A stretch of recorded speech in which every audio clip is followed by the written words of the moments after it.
On February 3rd of 2020, Carl Benjamin, otherwise known as Sargon of Akkad, defeated Akilah Hughes, otherwise known as Akilah obviously, in her frivolous copyright action against him in federal court in New York. On August 5th of 2020, Sargon won his motion requesting attorney's fees and was granted the full $38,000 and change in attorney's fees that he asked for. Let's talk about the three big reasons why he won his fee award and Akilah lost, obviously.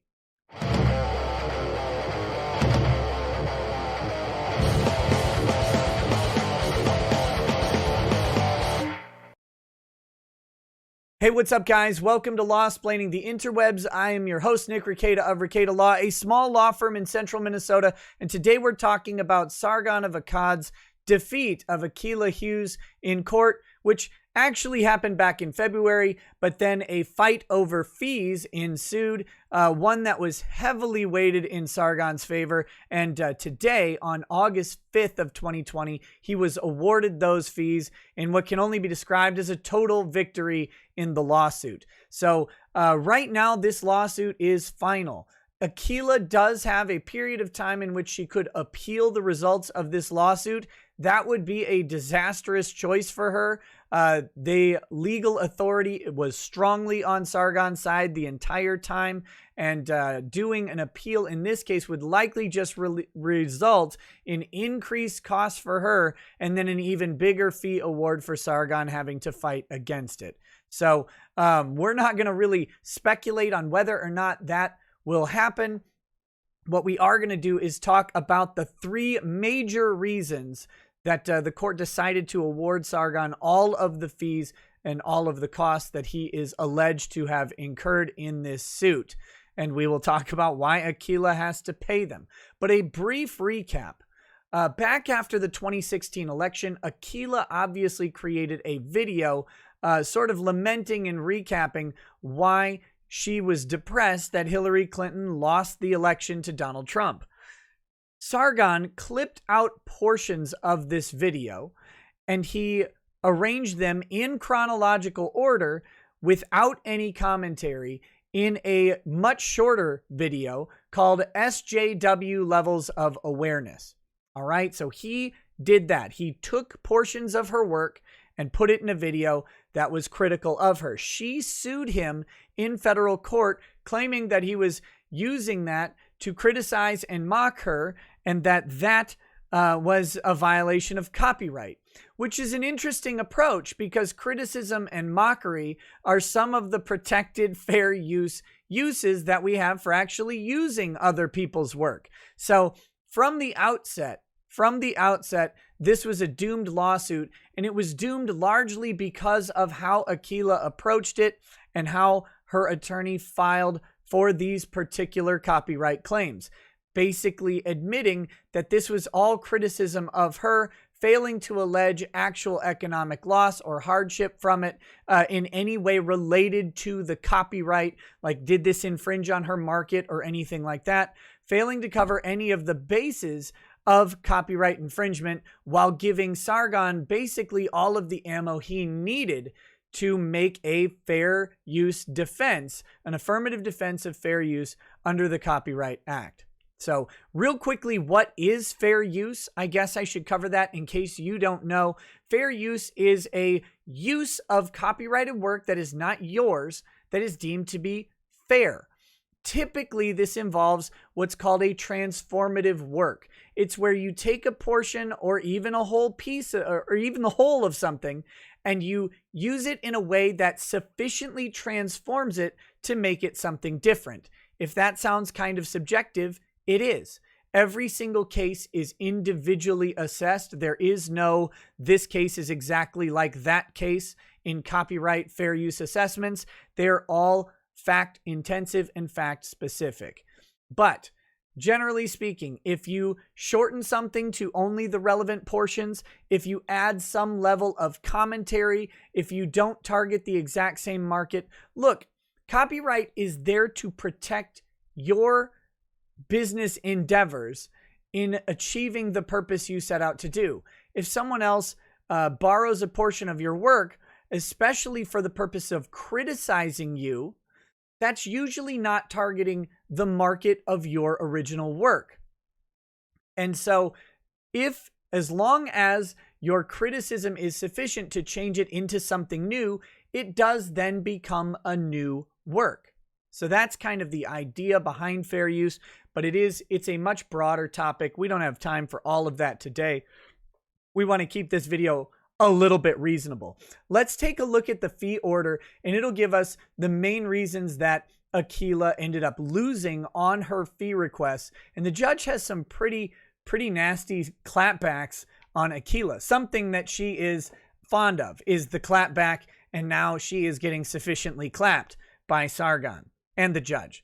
But we'll take a look at it. There are 4 main reasons that she actually lost, but the 3 big ones are the ones that I'm going to focus on. The 4th reason is the reasonableness of Sargon's attorney's fees and the hours billed. So his attorney's rates and the hours billed. We're not going to go into that. Akilah didn't even challenge the rates of the attorney, which were very reasonable, or the amount of work that was done, which was also very reasonable. And the judge comments that it's telling that she didn't challenge that. It's telling because it was reasonable. There was just nothing to challenge about it. So I'm not really going to go through the judge's wording on that because it's not super important. These are the main reasons that she lost. The Fogarty factors favor a fee award. So, objective unreasonableness, which should be given substantial weight when determining whether to award fees, is generally used to describe claims that have no legal or factual support. So this is the big one. If the claim itself is objectively unreasonable, it just shouldn't have been brought, and the court really wants to deter the bringing of these unreasonable, frivolous claims. That's probably the biggest factor in this fee award. If it's objectively unreasonable, they're likely going to award fees outside of some significant other factors coming in to overturn it. And in this case, there just aren't any. Akilah was represented by an allegedly competent attorney. Akilah is a creator who should have some grasp of fair use. And this case was also laid out by the judge. There was a pre-trial hearing that went on, and the judge laid out the reasons that Akilah was going to lose and kind of gave her an option to sort of, maybe work something else out, work out a settlement rather than have the court ruling on this. So he says, notably, however, a position is not unreasonable merely because it's weak. Now, people get into this a lot. They get this confused. They think, oh, this is not the strongest lawsuit, therefore it's unreasonable and should be thrown out. Therefore, the person's entitled to every fee. No, if you have an actionable claim, even if it's weak, it doesn't make it objectively unreasonable because you might be trying a novel legal theory.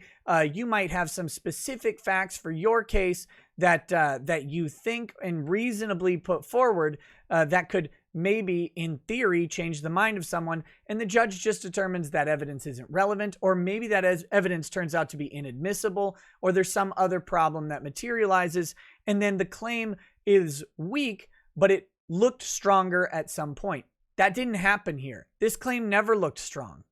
Here, Hughes's claims were objectively unreasonable, a fact that was clear from the face of the complaint, which Hughes and her attorney filed, and the videos at the heart of the dispute. Tellingly, the complaint describes Benjamin's video as an effort to mock and discredit Hughes, 2 strong indicators that the work constituted fair use as criticism. And that's what I was talking about earlier. Once you take away the purpose of Akilah's work, which is to speak to her audience, which is generally going to be left-leaning or maybe pro-woman or something like that, talking about why Hillary lost the election and what we need to do to change things in the future, etc. And you put it into Sargon's audience, which is going to be collectively a little bit more right-leaning than Akilah's audience, I would think. And even if not, more interested in mocking these feminist or social justice ideals. That's kind of the brand of Sargon of Akkad. It's what he's been doing for several years. And as the judge says here, Anyone who looks at this would know this. Beginning with the title of Benjamin's work, SJW Levels of Awareness, Hughes herself acknowledges that SJW, or social justice warrior, is a term routinely used by Benjamin in a demeaning context to belittle proponents of perceived liberal social policies and stances. It was therefore unmistakable that the edited video was designed to highlight and critique Hughes's alleged lack of self-awareness, not to pass off her work as Benjamin's. Remember, copyright is there to protect your work, not prevent other people from creating new work. So if Sargon had just done some like sort of veiled reason to also call out to woke SJW communities, but by stealing Akilah's good points or whatever and making a video like that, that's much closer to a violation of copyright than what a fair use criticism would be. Fair use criticism would be saying this is ridiculous and targeting that towards a different audience of people. Furthermore, the fact that Benjamin's video naturally targeted a completely different audience than Hughes's video and thus did not pose a threat to the copyrighted work's market value also demonstrated that Benjamin's video constituted fair use. What the judge did here was he went through basically two of the four fair use factors. In summary, if you want to see more about that, you can see my February video about Sargon's victory, and I'll put a link to that video at the end of this one if you want to watch it, and that goes into a more detailed analysis of why he won. Improper motivation is the second big reason. So the first reason, objective unreasonableness. The second one is the improper motivation. And this is where Akilah really buried herself. He says, here the court has little difficulty concluding that Hughes's dual goals in bringing her baseless suit were to inflict financial harm on Benjamin and to raise her own profile in the process. And notice what he doesn't say. He says inflict financial harm on Benjamin. That's not what copyright is for. Copyright protection is to recover or protect the rights of the creator, not to inflict harm on someone the creator doesn't like. So he says these are the dual purposes. He doesn't even acknowledge that this suit had any intention of protecting Akilah's rights to her property because she doesn't frame it that way. Anywhere in this lawsuit, everything is about Sargon making fun of her and her wanting revenge for that, rather than her wanting to sincerely protect her rights.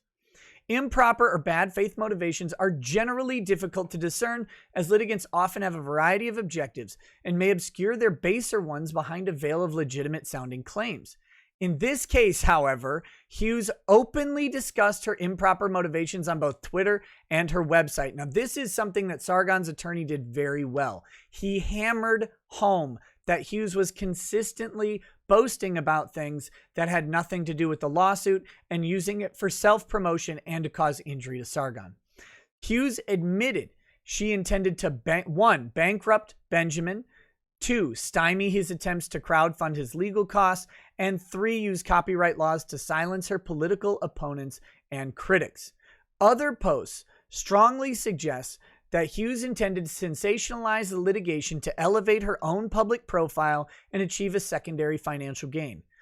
Hughes's public comments reveal an intent to abuse the legal system in order to further a personal agenda that had little to do with the Copyright Act.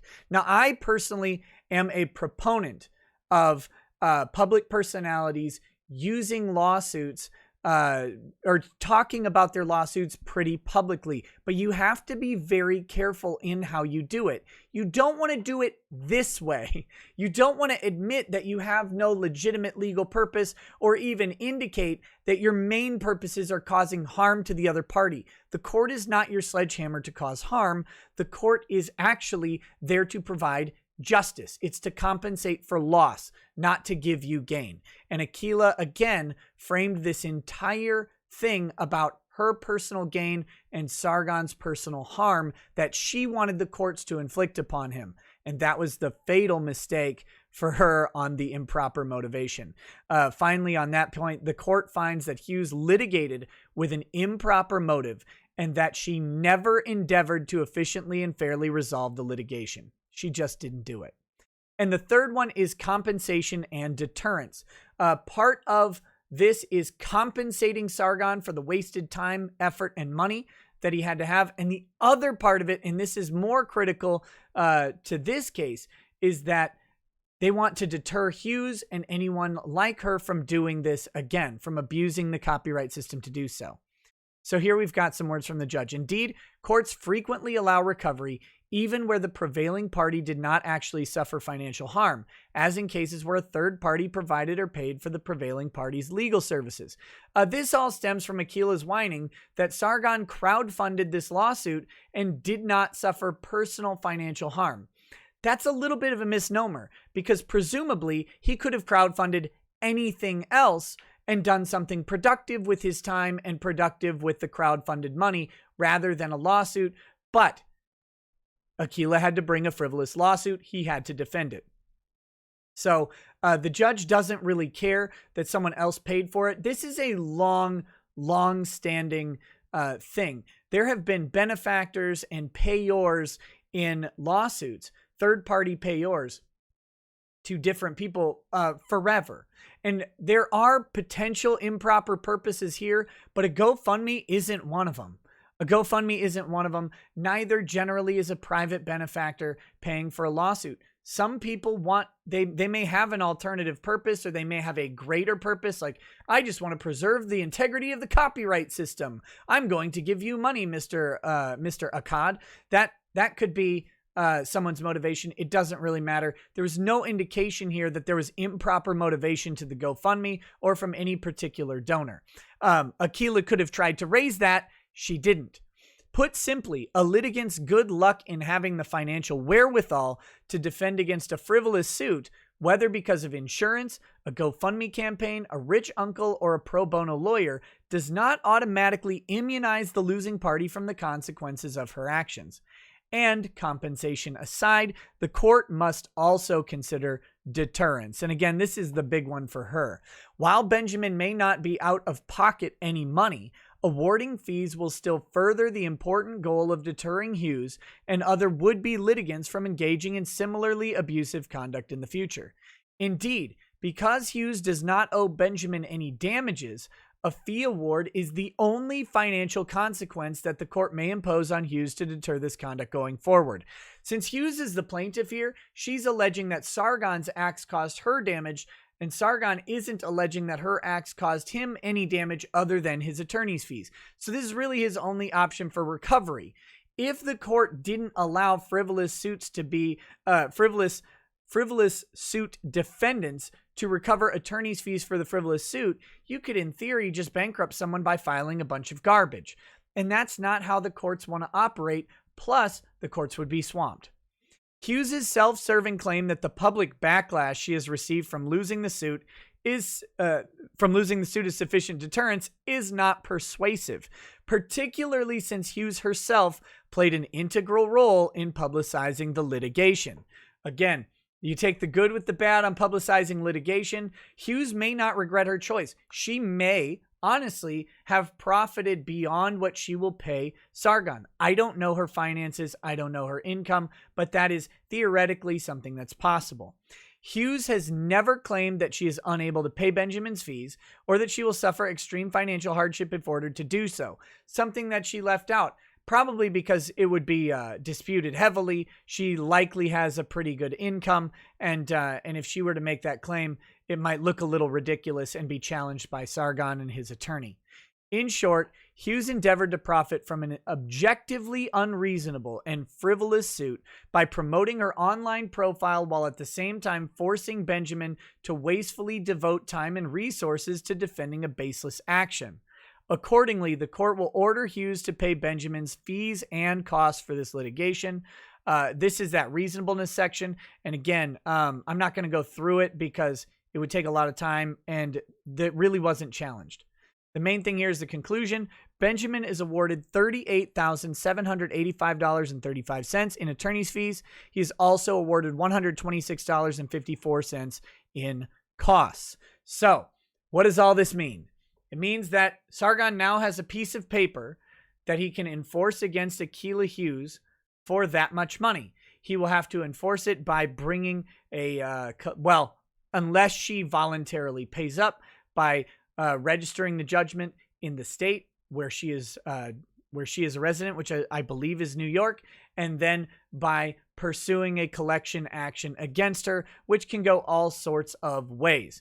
But long and short, Sargon now has a piece of paper worth about $40,000. He can put it against Akilah. He can file a judgment lien against her, and that can really mess up her credit in a lot of ways. So she may have some interest in paying that off if she has the means to do so. But Sargon wins, Akilah loses. We'll see if they do any appealing of this decision. It seems unlikely if she has a competent attorney. You can see her meltdown on Twitter if you want. Also, we will be covering that meltdown probably on tonight's live stream at 11 p.m. Central Time. If you like this type of content, please hit like, hit share, hit subscribe, hit the little bell icon and all of that nonsense. And I hope you found this educational, informative, entertaining. And if you learned something, that's great. That's great. If you didn't learn something, you just got a smug chuckle out of it, that's also great. Congratulations, Carl Benjamin, on your successful lawsuit and getting paid by an idiot. So, hope you guys have a good day. Peace. Peace.